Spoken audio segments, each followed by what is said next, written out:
오늘은 사도행전 11장 19절로 30절의 말씀을 살펴보겠습니다. 사도행전 11장 19절로 30절의 말씀입니다. 먼저 19절에서 24절까지의 말씀을 같이 읽겠습니다. 그때에 스데반의 일로 일어난 환란으로 말미암아 흩어진 자들이 베니게와 구브로와 안디옥까지 이르러 유대인에게만 말씀을 전하는데 그 중에 구브로와 고넬의 몇 사람이 안디옥에 이르러 헬라인에게도 말하여 주 예수를 전파하니 주의 손이 그들과 함께 하심에 수많은 사람들이 믿고 주께 돌아오더라. 예루살렘 교회가 이 사람들의 소문을 듣고 바나바를 안디옥까지 보내니 그가 이르러 하나님의 은혜를 보고 기뻐하여 모든 사람에게 굳건한 마음으로 주와 함께 머물러 있으라 권하니 바나바는 착한 사람이요 성령과 믿음이 충만한 사람이라. 이에 큰 무리가 주께 더하여지더라. 아멘. 오늘 말씀을 보니까 스데반의 일로 핍박을 받기 시작한 그 예수님의 제자들이 다 사방으로 흩어졌습니다. 베니게와 구브로, 안디옥까지 그렇게 흩어지면서 거기서 또 복음을 전했는데 유대인에게만 전하게 됐습니다. 그런데 이들 중에 몇 사람이 안디옥에 이르러서 이방인인 헬라인에게도 복음을 전하였는데 그들이 복음을 받아들인 겁니다. 그래서 주의 손이 그들과 함께 계셨다. 성경은 그렇게 이야기하고 수많은 사람들이 믿고 주께 돌아왔다고 기록을 하고 있습니다. 예루살렘 교회가 이 사람들의 소문을 듣고 이제 바나바를 안디옥에 파송해서 그 안디옥에 목회자로 그렇게 섬기게 하였다라고 하는 사실입니다. 그러면 여기 오늘 본문에 나오는 그 몇 지명들이 있습니다. 그 지명들을 지금 지도에 띄워놨는데 베니게, 또 구브로, 안디옥 이 세 지명들을 여러분 빨간 동그라미 안에 있는 지명들을 확인하시기 바랍니다. 베니게는 갈멜산 북쪽으로, 갈멜산은 여러분 엘리야 선지자가 기도 대결을 한 그 산에서 좀 북쪽으로 시돈과 두로 지역이 바로 베니게입니다. 그 베니게고 구브로는 섬입니다. 그 다음에 안디옥은 시리아에 있는 그 베니게로부터 한참 북쪽에 있는, 그러니까 완전히 이방 지역입니다. 먼 이방 지역입니다. 안디옥, 이렇게 이 지역까지 복음이 전파되고 이 지역에서 이제 이방인들도 복음을 받게 되는, 예수님을 믿게 되는 그러한 역사가 일어납니다. 그래서 우리가 베니게, 구브로, 안디옥에 있을 때 아무런 지도에 지리적인 개념이 없으면 성경을 볼 때 뜬구름을 잡게 됩니다. 그래서 기준이 예루살렘입니다. 예루살렘에서 대략적으로 어느 방향, 동서남북 어느 방향인가, 이 정도만 여러분들이 딱 기억을 하고 말씀을 들으시면 더 유익합니다. 그래서 여러분 지도를 보여드리니까 잘 숙지하시고, 이제 앞으로 사도행전을 보면은 지도가 많이 나올 수밖에 없습니다. 왜냐하면 이방 지역으로 계속해서 전도 여행을 하기 때문에 지도를 따라갈 수밖에 없고, 지도를 따라가지 않으면 사도행전은 이해하기가 어렵습니다. 24절에 바나바를 가리켜서 착한 사람이요 성령과 믿음이 충만한 사람이라 이렇게 기록하고 있습니다. 여러분, 이러한 칭찬은 오늘날 모든 교인들이 사모해야 할 칭찬인 것을 아시길 바랍니다. 사람들이 바나바를 착한 사람이요 성령과 믿음이 충만한 사람이라 이렇게 인정을 하였고, 우리 성도들끼리도 그렇게 서로 인정하며 칭찬하시기를 바랍니다. 그러나 정작 중요한 것은 여러분, 예수 그리스도 앞에 섰을 때 착한 사람이요 또 믿음이 충만한 사람이요 이렇게 칭찬을 받고 예수님께 면류관과 상급을 받는 여러분 되시길 바랍니다. 우리 신앙생활의 목표는 바로 그겁니다. 예수님께 칭찬받는 것이 가장 최종적인 목표입니다. 그런 영광을 여러분 이렇게 신앙생활을 잘 하시면서 하나님께 받기를 축원드립니다. 바나바는 구브로 섬에서 태어난 유대인입니다. 구브로가 어디라고 가르쳐 드렸죠? 섬, 구브로 섬. 그 섬에서 태어난 유대인이요 레위 지파에 속한 사람입니다. 바나바는 본래 이름은 요셉이지만 사도들이 바나바라는 이 별칭을 붙여준 겁니다. 요셉인데 별칭으로 바나바. 왜냐하면 바나바라는 뜻은 권위자라는 뜻입니다. 그가 참으로 권위 있게 하는 주의 말씀을 전파했다 하는 것을 알 수가 있습니다. 초대 교회에 있어서 안디옥 교회, 안디옥이 어디 있는지 말씀드렸죠? 안디옥 교회는 바로 이방인들을 위한 전도가 본격적으로 이제 시작되는 전도 센터가 된 겁니다. 예루살렘 교회가 유대인 교회의 중심지였다면 안디옥 교회는 이방인 교회의 중심지였다. 그래서 예루살렘 교회가 있으면 안디옥 교회는 저 북쪽에 있지만 그 안디옥과 예루살렘 교회가 복음을 전하는 아주 전초 기지가 되었다. 그 초대 교회의 큰 역할을 감당하는 그러한 교회였다. 그리고 안디옥 교회가 바로 사도 바울의 이방 전도 여행의 출발지요, 베이스 캠프, 근거지가 되었다라고 하는 사실입니다. 이곳의 중심 인물은 바로 바나바였습니다. 그가 거기서 목회를 했습니다. 그는 바울과 함께 목회 활동을 같이 협력해서 했습니다. 여기서 바나바의 넓은 마음과 착한 성품이 나타납니다. 바나바는 혼자서는 이방세계 전도를 할 수 없음을 알고 바울을 떠올렸던 것입니다. 예전에 바나바가 바울을 예루살렘 교회에 보증을 서준 적이 있습니다.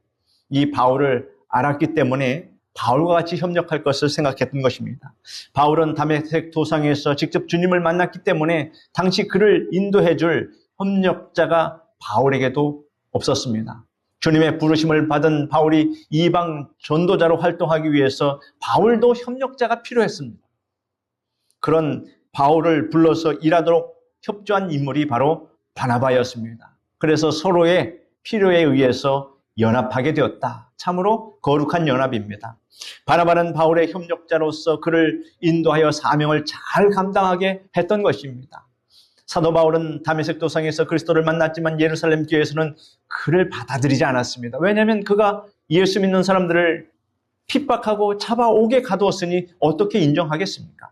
그래서 그는 누군가의 보증이 필요했고 도움이 절실했습니다. 그 절실한 도움이 필요한 그에게 예루살렘 교회의 보증을 서주고 도움을 준 사람이 바로 바나바였다라고 하는 이 사실을, 그는 참으로 착하고 성령과 믿음이 충만한 협력자였다라고 성경은 기록하고 있습니다. 성경의 바나바는 착한 사람이요 성령과 믿음이 충만한 사람이라 하는 그에 대한 평가는 진실한 것이었습니다. 안디옥 교회가 설립되어 부흥한다는 소식을 듣고 예루살렘 교회는 바나바를 안디옥으로 파송했습니다. 안디옥 교회에 대해서, 안디옥이라는 그 이름에 대해서 우리가 좀 살펴보면 안디옥이라는 그 지명은 여러 곳에 있습니다. 여러분 지도에 동그라미 안에 있는 그 두 곳에 안디옥이라는 곳이 있는데, 처음에 말한 시리아에 있는 안디옥과 저 더 북쪽에 있는 비시디아에 있는 안디옥, 이 안디옥이라는 말은 헬라 제국을 이룰 알렉산더 대왕이 죽고 안디옥에 있는 수리아 지역은, 이 안디옥에 있는 시리아에 있는 이 안디옥 지역은 여러분 셀류커스 왕조가 다스렸는데 그 아들이 아버지 안티오코스의 이름을 따서 그 도시 이름을 붙인 겁니다. 안티오코스의 이름, 아버지의 이름을 따서 안디옥 이렇게 이름을 부른 겁니다. 초대 교회 때 교리가 확립되지 않은 상태에서 여러 논쟁이 있었는데 그중 하나가 예수님을 구세주로 믿는 이방인들에게도 할례를 베풀어야 할 것인가 말 것인가에 대한 논쟁이 있었습니다. 아직 이것이 정리가 안 됐습니다. 이 문제로 예루살렘 총회가 열리기까지 했습니다. 여러 가지 서로 회의를 하고 논쟁을 하면서 결정하기 위한 그러한 분위기였는데, 바나바는 이런 상황 속에서 헬라인들과 같은 이런 이방에 있는 이 안디옥 교회를 지도하기 위해서 목회자로 파송되었다는 것입니다. 23절, 24절에 보면 그가 이르러 하나님의 은혜를 보고 기뻐하여 모든 사람에게 굳건한 마음으로 주와 함께 머물러 있으라 권하니 바나바는 착한 사람이요 성령과 믿음이 충만한 사람이라 이에 큰 무리가 주께 더하여졌다라고 기록하고 있습니다. 바나바가 안디옥 교회에서 딱 가서 보니까 성령이 임하고 많은 사람들이 하나님의 은혜를 받고 있는 그 모습을 보고 굉장히 기뻐했습니다. 우리가 믿음이 훌륭한 사람을 보면 참 마음이 기쁨을 얻게 됩니다. 그래서 바나바는 힘을 얻고 모든 사람에게 굳건한 마음으로 주와 함께 더욱더 견고하게 머물러 있어라 이렇게 권하였더니 사람들이 더 큰 무리가 되어서 안디옥 교회에 충성하게 되었다라고 하는 이 사실을 우리에게 말하고 있습니다. 25절로 26절의 말씀을 같이 읽겠습니다. 25절, 26절. 바나바가 사울을 찾으러 다소에 가서 만남에 안디옥에 데리고 와서 둘이 교회에 1년간 모여 있어 큰 무리를 가르쳤고 제자들이 안디옥에서 비로소 그리스도인이라 일컬음을 받게 되었더라. 예수님께서 부활하신 후에 세워진 교회 중에 가장 기억할 만한 교회는 예루살렘 교회와 안디옥 교회였다라고 하는 사실입니다. 그래서 예루살렘 교회, 안디옥 교회는 여러분 잊어서는 안 됩니다. 예루살렘 교회는 최초의 교회입니다. 서로 물건을 통용해서 서로 자기 것이라고 말하지 않고 서로 나눠주고 그렇게 했던 예루살렘 교회가 첫 번째 교회. 안디옥 교회는 스데반의 순교와 관계가 깊은 교회입니다.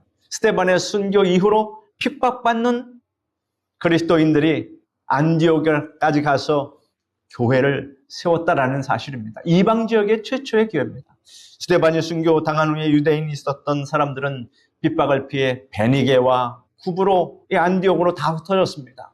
그중에 몇 사람이 안디옥에 와서 복음을 전한 것이 이 안디옥 교회의 시작이었다라고 하는 것을 말씀드렸습니다. 여러분 이해가 다 되십니다. 25절에 보면 1년간 모여 안디옥에서 1년간 모여 있어 큰 무리를 가르쳤다라고 기록하고 있습니다. 안디옥 교회는 바울과 바나바를 주축으로 교회의 일꾼들을 1년 동안 가르치는 일에 전념했다. 말씀을 가르치는 일에 전념했다. 이런 기록이 있습니다. 예수님께서 부활하시고 승천하시기 전에 하신 말씀이 무엇입니까? 바로 이 말씀 아닙니까? 마태복음 28장 19절로 20절에 그러므로 너희는 가서 모든 민족을 제자로 삼아 아버지와 아들과 성령의 이름으로 세례를 베풀고 내가 너에게 분반 모든 것을 가르쳐 지키게 하라. 볼지어다 내가 세상 끝날까지 너희와 항상 함께 있으리라 하시니라. 모든 민족을 제자로 삼아 아버지와 아들과 성령의 이름으로 세례를 베풀고 내가 너에게 분반 모든 것을 가르쳐 지키게 하라. 이 말씀. 그러므로 여러분, 우리 교회에서는 하나님의 말씀을 이렇게 강론하면서 여러분에게 말씀을 가르치고 또한 여러분은 말씀을 배워서 말씀을 알아야 하나님께 온전한 순종을 할 수 있고 온전한 충성을 할 수 있음을 여러분 아시길 바랍니다. 그렇지 않으면 어떻게 되느냐? 패단이 뭐냐면 자기 좋을 대로 충성하게 됩니다. 그러면 실족하게 됩니다. 그런데 하나님의 말씀을 깨닫고 실천하는 사람은 말씀의 바탕 위에서 모든 언행심사를 하기 때문에 실족하지 않습니다. 그러므로 여러분, 심령이 가난한 자는 복이 있다 하신 이 말씀은 그 말씀입니다. 여러분의 주장과 생각을 내려놓고 항상 하나님의 말씀으로 충만하게 되라는 것입니다. 바울과 바나바는 안디옥 교회에서 더 이상 가르칠 필요가 없었습니다. 왜냐하면 1년 동안 가르쳤는데 이 성도들이 성령으로 충만해서 말씀을 온전히 다 깨닫고 믿음이 크게 성장했기 때문입니다. 그래서 바울과 바나바는 안디옥을 이제 떠나서 그 안디옥 교회를 떠나서 이방 지역으로 선교 여행을 떠날 수가 있었던 것입니다. 1년 만에 성도들이 믿음이 크게 성장했다라고 하는 이 사실은 참으로 우리에게 귀감이 됩니다. 1년이 되고 2년이 되고 10년이 되고 30년이 돼도 진리의 말씀을 깨닫지 못하고 목사님이 가르쳐주는 대로 하지 않고 자기 뜻대로 고집을 부려서 자기 마음대로 신앙생활하면 어떻게 되겠습니까? 제 눈에도 다 보이는데 하나님 눈에 안 보이겠습니까? 여러분 제발 그렇게 하지 마십시오. 목사님이 주의 종이 하나님 말씀을 근거로 해서 교육하고 가르칠 때는 하나님께서 가르치는 것과 다를 것이 없습니다. 그러므로 하나님의 다 가르쳐 주시고 인도하심을 여러분 배반하지 말고 하나님 말씀에 충성할 수 있는 여러분 되시기를 바랍니다. 안디옥 교회의 모습에서 교회의 성장의 순수한 모습을 볼 수 있습니다. 교회의 성장은 말씀 충만, 성령 충만입니다. 교회의 성장은 하나님이 함께 하시면 성장하는 것입니다. 사람의 힘으로 능으로 안 됩니다. 그래서 우리 순복음 성광교회는 제가 표를 말씀 충만, 성령 충만 딱 두 가지입니다. 말씀으로 충만하면 성령으로 충만하게 되고 그러면 하나님께서 교회에 역사하시고 부흥은 하나님이 시켜주십니다. 자기의 힘과 능력으로 지혜와 그런 것들로 안 됩니다. 성령의 인도하심을 따라가야 합니다. 바나바와 바울이 1년간 전도함으로 신도수가 점점 많아지게 되었습니다. 그러자 세상에서 믿지 않는 자들이 안디옥 교회 교인들을 가리켜서 비난하기 시작하는데 그리스도인 이렇게 비난을 합니다. 지금 생각하면 그리스도인 전혀 비난하는 느낌이 안 드는데 당시에 불렸던 그리스도인이란 우리가 옛날에 여러분 들어봤을 겁니다. 저도 많이 들었습니다. 어려서. 예수쟁이. 교회에 미쳤다. 예수님께 미쳤다. 밥만 먹으면 교회 간다. 여러분 신앙생활할 때 그런 소리 한번 듣지 못하고 신앙생활을 하는 사람은 참으로 아쉬움이 많이 남습니다. 밥만 먹으면 교회 간다.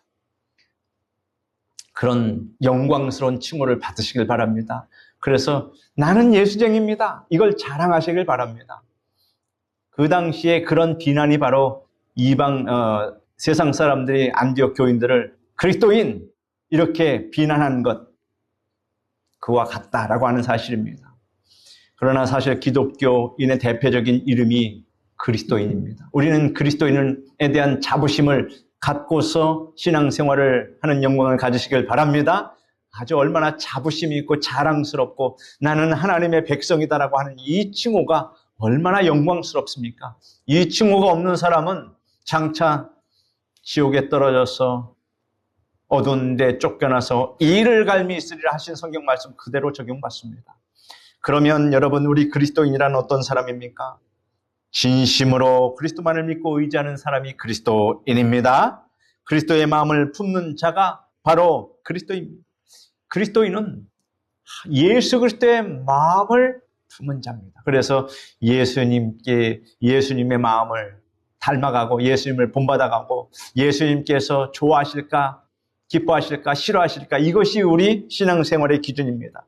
빌립보서 1장 8절로 11절에 보면 내가 그리스도의 심장으로 바로 사도 바울이 이렇게 얘기한 겁니다. 내가 예수 그리스도의 심장으로 여러분도 예수 그리스도의 심장을 품기를 바랍니다. 예수 그리스도의 심장으로 너희 무리를 얼마나 사모하는지 하나님이 내 증인이시니라. 그리고 말하기를 내가 기도하노라. 예수 그리스도의 심장을 품고 기도하노라. 너희 사랑을 지식과 모든 총명으로 점점 더 풍성하게 하사 너희로 지극히 선한 것을 분별하며 또 진실하여 허물 없이 그리스도의 날까지 이루고 예수 그리스도로 말미암아 의의 열매가 가득하여 하나님의 영광과 찬송이 되기를 내가 원하노라.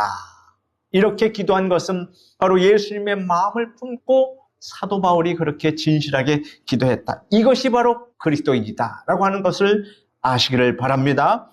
우리 신자는 그리스도의 마음을 품을 때 그리스도인이 되고 그리스도의 마음을 품는 교회가 참 그리스도의 교회라고 할 수가 있습니다. 그리스도인은 그리스도의 복음을 전하는 자가 바로 그리스도인입니다. 여러분 우리가 주일날 매주 복음을 전하며 또 이웃에게 복음을 전하는 그런 복음 전파자 아닙니까? 그러므로 여러분 진실한 나는 그리스도인이다 라는 이 사실을 꼭 확인하시고 늘 자부심을 갖는 여러분 되시길 바랍니다. 이것보다 영광스러운 이름은 없습니다. 27절로 30절까지 말씀을 같이 읽겠습니다. 그때 선지자들이 예루살렘에서 안디옥에 이르니 그 중에 아가보라 하는 한 사람이 일어나 성령으로 말하되 천하에 큰 흉년이 들리라 하더니 글라우디오 때에 그렇게 되니라. 제자들이 각각 그 힘대로 유대에 사는 형제들에게 부조를 보내기로 작정하고 이를 실행하여 바나바와 사울의 손으로 장로들에게 보내니라. 아가보는 선지자였습니다.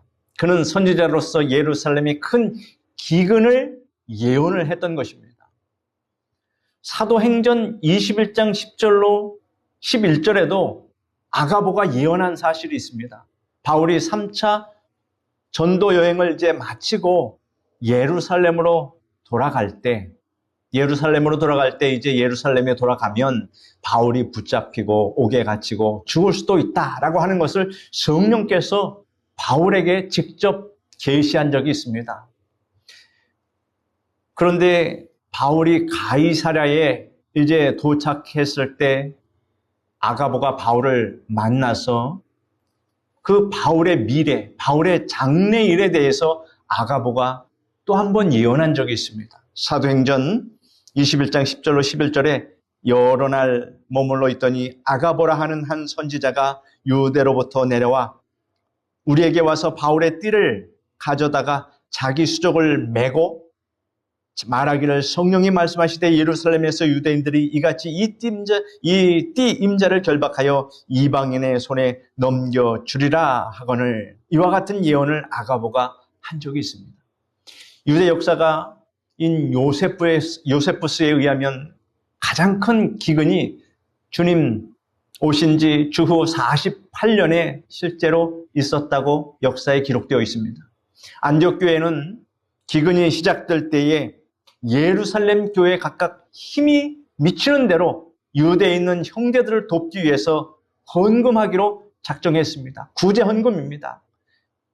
먹을 것이 없을 때, 기근이 심할 때 참으로 궁핍하지 않습니까? 그럴 때 헌금을 모아서 안디옥 교회가 예루살렘 교회를 도우려고 그렇게 헌금을 모으기로 작정했습니다. 안디옥 교회 성도들이 교회는 그리스도의 몸된 지체라는 것을 깨달아 어려움을 겪고 있는 이 예루살렘 교회를 물질적으로 도와준다는 것은 참으로 아름답고 선한 일입니다. 또 이방인 교회가 유대인 교회를 구제하는 것은 교회가 한 지체라는 것을 증거하는 것입니다. 안디옥 교회는 모범적인 교회요 이방인 교회의 본이 되는 교회이며 이방 선교의 사령부와 같은 역할을 하였습니다. 안디옥 교회는 처음으로 그리스도인이라는 명칭을 거기서 받게 되는데 봉사와 사랑을 일구어가는 그런 교회였고 분쟁보다 화평을, 비난보다 협동과 희생을 실천한 본보기의 그런 교회였습니다. 우리는 안디옥 교회에 대해서 잘 알아야 하고 또 훌륭한 점은 우리도 배워야 할 것입니다. 안디옥 교회는 특징이 있습니다. 열심히 행하는 교회였습니다. 글라우디오 때에 큰 흉년이 들어 각처에 이재민이 속출하게 되었을 때 그 열심으로 안디옥 교회가 누구보다도 구호금을 모아서 유대 지방으로 보내주었다라고 하는 것은 형제 사랑입니다. 내 이웃을 내 몸과 같이 사랑하라. 우리 또한 이 같은 하나님의 주님의 말씀을 실천하는 교회가 되기를 바랍니다. 안디옥 교회는 교회가 마땅히 해야 할 이웃의 불행을 도왔고 예루살렘 교회가 하기 전에 먼저 시작했고 안디옥 교회도 어려워서 받아야 할 처지임에도 불구하고 구제 헌금을 했던 교회라는 점은 높이 평가할 만합니다. 교회는 이웃의 불행에 대해서 민감할수록 하나님께 영광을 돌리게 되는 것입니다. 이웃의 불행을 나 몰라라 하면 그것은 안 됩니다. 그래서 우리는 항상 구제하기에 힘을 써야 하고 그래서 교회가 힘이 있어야 됩니다. 여러분, 그것을 위해서 우리 교회가 크게 부흥할 수 있도록 하나님께 기도하시기 바랍니다. 우리가 힘을 내서 이 주위에 있는 어려운 이웃들 또 어둠 속에서 방황하고 있는 이웃을 우리가 구원할 수 있는 그러한 힘을 달라고, 그러한 조직을 달라고, 그러한 성도들을 달라고 하나님께 기도하면 거룩한 기도가 됩니다. 안디옥 교회는 기독교 역사상 최초로 선교사를 파송한 교회이기도 합니다. 세계 선교는 여러분 인적 자원, 물적 자원, 그리고 소명받은 사람이 있어야 합니다. 안디옥 교회는 구제와 선교사 파송과 전도의 역점을 두는 교회였습니다. 하나님은 이 같은 사명을 감당하는 교회와 함께 하시고 도와주셔서 그 교회가 그 일을 감당할 수 있도록 하나님께서 부흥시켜 주십니다. 고린도전서 9장 16절에 또 사도 바울은 만일 내가 복음을 전하지 아니하면 내게 화가 있을 것이로다 이와 같이 말했습니다. 또 예레미야 선지자도 내가 다시는 여호와를 선포하지 아니하며 또 그 이름을 말하지 아니하리라 하면 나의 중심이 불붙는 것 같아서 골수에 사무쳐 답답하여 견딜 수 없느니라 이렇게 말하고 있습니다. 이것이 당연한 심정입니다. 전도는 하나님의 지상명령입니다. 예수님의 지상명령입니다. 전도는 해도 되고 안 해도 되는 것이 아닙니다. 우리의 사명입니다. 예수님께서 친히 말씀하셨습니다. 같이 한번 읽어볼까요? 너희는 온 천하에 다니며 만민에게 복음을 전파하라. 이 말씀은 예수님께서 부활하신 후 제자들에게 주신 명령으로 흔히 지상명령이라고 불리는 구절 중에 하나입니다. 이는 예수님의 복음을 전 세계에 전하라는 사명을 우리에게 주시고 하늘로 승천하셨다라고 하는 사실입니다. 그러면 이 말씀은 예수님의 유언입니다. 그러므로 마지막 말씀을 우리에게 주시고 가셨으니 이 말씀을 우리가 저버릴 수는 없는 것입니다. 안디옥 교회는 은혜가 넘치는 교회였습니다. 교회는 예수 그리스도의 은혜, 하나님의 은혜가 넘치는 교회가 되어야 합니다. 그래야 우리의 심령도 은혜 가운데서 참으로 즐겁고 행복하고, 우리가 이렇게 교회에 모여서 신앙생활을 하는데 즐겁지 않고 행복하지 않으면 그건 무엇인가 병든 것입니다. 여러분, 항상 교회에 나올 때는 여러분이 행복을 느끼며 또 즐거워하며 웃을 일이 많이 있는 우리 순복음 성광교회가 되기를 기도하시기를 바랍니다. 안디옥 교회는 하나님의 은혜를 보여준 교회입니다. 교회는 유식자나 무식자나 부자나 가난한 자나 흑인이나 백인이나 지위 높고 낮음을 구분하지 않습니다. 모두가 다 하나님의 귀한 자녀고 평등합니다. 안디옥 교회는 각 계층 사람이 한 마음이 되었다고 했습니다. 불평이 없습니다. 사랑하고 위로하고 아끼고 은혜가 넘치는 교회였습니다. 참으로 얼마나 감사합니까? 교회에 무슨 일이 있을까? 또 눈이 오면 교회에 눈을 치워야지 하면서 또 교회에 달려나와서 누가 부르지도 않습니다. 눈을 치우시고 그렇게 하는 모습은 참으로 하나님이 기뻐 받으시는 모습입니다. 저는 여러분들의 그런 헌신과 충성에 참으로 은혜를 받습니다. 안디옥 교회는 주님께서 인정하는 은혜로운 교회로 소문난 교회였습니다. 여러분, 우리 순복음 성강교회도 은혜로운 교회로 소문난 교회가 되기를 축원합니다. 그래서 세상 사람들이 부러워하면서도 비꼬아 말했던 것 같이 그리스도인이라는 이 별칭을 받기까지 했습니다. 감람나무 열매를 보고 감람나무인 것을 알고 또 사과 열매를 보고 사과나무인 것을 아는 것처럼 안디옥 교회는 은혜 열매를 보고 은혜로운 교회인 것을 알 수 있었다 하는 것입니다. 하나님은 이런 교회와 사람들에게 은혜 주시기를 기뻐하십니다. 안디옥 교회는 말씀과 성령이 충만한 교회였습니다. 바울과 바나바는 안디옥 교회에서 1년 동안 성경을 가르쳤는데 성령 충만, 말씀 충만의 그 역사가 있었고, 이로 인해서 이방 선교를 할 수 있는 그런 에너지를 얻었다라고 하는 것입니다.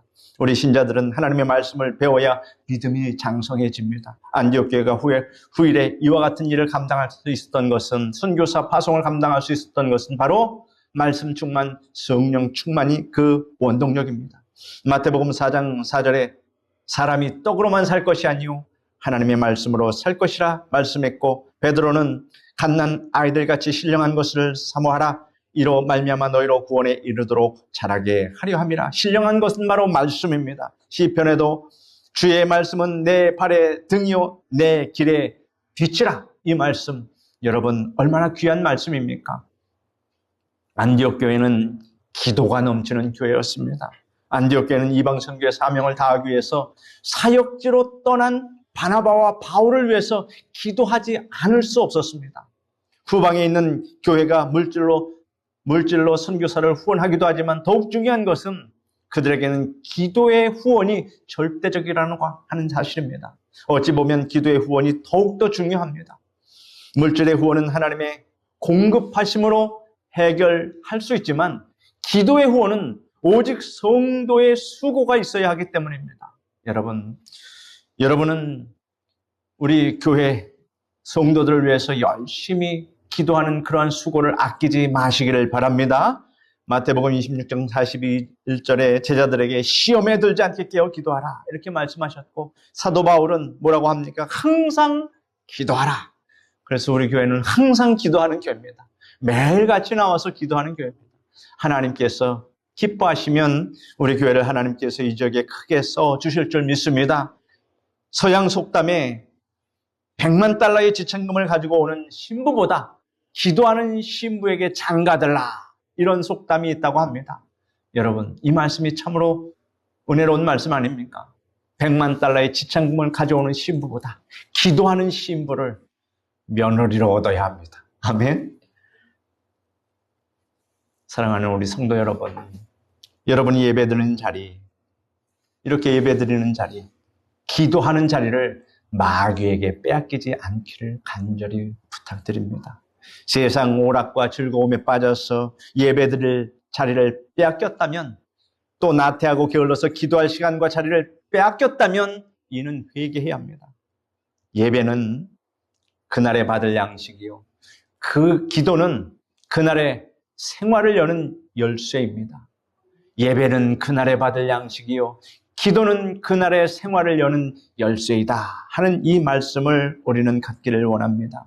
하나님께서 공급해 주시는 영혼이 잘 되는 양식과 그날의 생활에 복을 주시는 열쇠를 마귀에게 빼앗기지 마시고 끝까지 믿음으로 승리하며 나가는 여러분 되시기를 예수님의 이름으로 축원드립니다. 기도하겠습니다. 거룩하신 하나님 감사합니다. 오늘도 이처럼 사랑하여 주셔서 우리가 예배의 자리, 기도의 자리에 하나님 그 자리를 지키고 하나님의 말씀을 우리 마음에 새기며 신앙의 진보를 가질 수 있도록 말씀 충만, 성령 충만으로 우리를 이끌어 주시니 감사합니다. 하나님 아버지께서 이러한 신령한 양식을 우리에게 날마다 공급하여 주셔서 우리의 영의 강건함을 주시니 감사합니다. 우리 모든 이들이 다 하나님 안디옥 교회와 같이 그러한 성도들이 되며 우리 교회는 그러한 교회가 될 수 있도록 도와주시옵소서. 예수님의 이름으로 기도드립니다. 아멘.